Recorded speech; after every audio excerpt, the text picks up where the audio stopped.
Hi friends, this is Windsor. நம்ம சேனலுக்கு உங்களை எம்ப்ளான் வரேன். ஓகே ஃப்ரெண்ட்ஸ், அதாவது ஃபேஸ் 2 கவுன்சிலிங்கோட அப்டேட்ஸ் வந்து நம்ம என்னாச்சு பார்த்தா கொடுக்க ஆரம்பிச்சிட்டாங்க. சரியா, 7.5க்கு வந்து பார்த்தீங்கன்னா ஃபேஸ் 2 கவுன்சிலிங்கோட அப்டேட் வந்துருச்சு.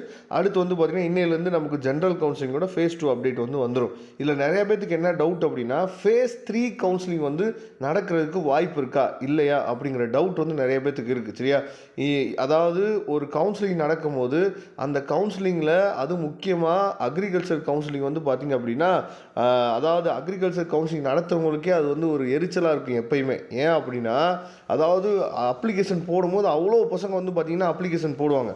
ஆனால் வருஷம் நடக்கிறது என்னன்னு சொல்லி பார்த்திங்கன்னா, அக்ரிகல்ச்சர் எப்பயுமே பசங்க வந்து ஒரு ஆப்ஷனாக தான் வச்சுருப்பாங்க. சரியா, போனால் கிடைச்சா போகலாம், இல்லாட்டி போக வேணாம். இல்லைனா நான் வந்து இன்ஜினியரிங் பக்கம், அதே மாதிரி வந்து பார்த்திங்கன்னா பேராமெடிக்கல் பக்கம், அதே மாதிரி நீட் பக்கம் இருக்கிற ஸ்டூடெண்ட்ஸ் வந்து சும்மா தான் என்ன பண்ணியிருப்பாங்கன்னா அக்ரிகல்ச்சர் கவுன்சிலிங் வந்து மேக்ஸிமம் வந்து அப்ளை பண்ணி வச்சுருப்பாங்க. சரியா, அதனால தான் இவங்க வந்து இந்த மாதிரி மெசேஜெல்லாம் என்னாச்சு பார்த்தா கொடுக்குறாங்க. சரியா, அதாவது சான்றிதழ் சரிபார்ப்புக்கு வர தவறிய விண்ணப்பதாரர்களுக்கு தகவல் அப்படின்னு சொல்லி கொடுத்துருக்காங்க. பார்த்தீங்களா, அதாவது நீங்கள் சர்டிஃபிகேட் வெரிஃபிகேஷனுக்கு வரவே இல்லை அப்படின்னா, அந்த டேட்டுக்குள்ளே சர்டிஃபிகேட் வெரிஃபிகேஷனுக்கு வரவே இல்லை அப்படின்னா அவங்க திரும்ப என்ன பண்ணாச்சு பார்த்தா உங்களுக்காக ஒரு டேட் வந்து கொடுத்தாங்க. சரியா, இந்த மாதிரிலாம் ஏன் கூப்பிட்றாங்க அப்படின்னா, நிறையா ஸ்டூடெண்ட்ஸ் வரவே இல்லை.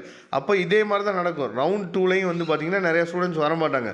அதனால் கண்டிப்பாக ஃபேஸ் 3 கவுன்சிலிங் வந்து நடக்கும். சரியா, ஃபேஸ் 3 கவுன்சிலிங் நடக்கும் போது என்ன அப்படின்னா, கவர்மெண்ட் காலேஜஸ் வந்து சீட்டு வந்து இருக்காது. சரியா, நீங்கள் கவர்மெண்ட் காலேஜை படிக்கணும் நினைப்பீங்க. முக்கியமாக ஃபேஸ் 2 கவுன்சிலிங்கே இப்போ ஜென்ரல் அகாடமிக்கு வந்து பார்த்தீங்கன்னா ஃபேஸ் 2 கவுன்சிலிங்கோட ரிசல்ட் வந்து வரும்ல, அதிலே தெரியும் நிறைய பேருக்கு கவர்மெண்ட் காலேஜெலாம் கிடைக்காது, ப்ரைவேட் காலேஜஸ் தான் கிடைக்கும். சரியா, அப்படிங்கிற பட்சத்தில் அதே மாதிரி நிறையா பசங்க வந்து இங்கேயும் ஆப்சண்ட் ஆவாங்க. டெய்லியுமே ஆப்சண்ட் ஆகிறதுக்கு வாய்ப்புகள் இருக்குது.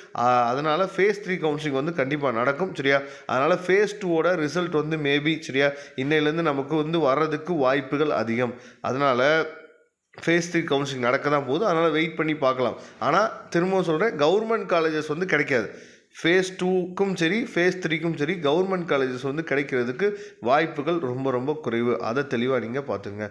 Okay friends, thank you. நம்ம நெக்ஸ்ட் வீடியோ பார்க்கலாம். அதுவரை உங்களிருந்து விடைபெறுவது உங்கள் நண்பன் வின்சென்ட். தேங்க்யூ.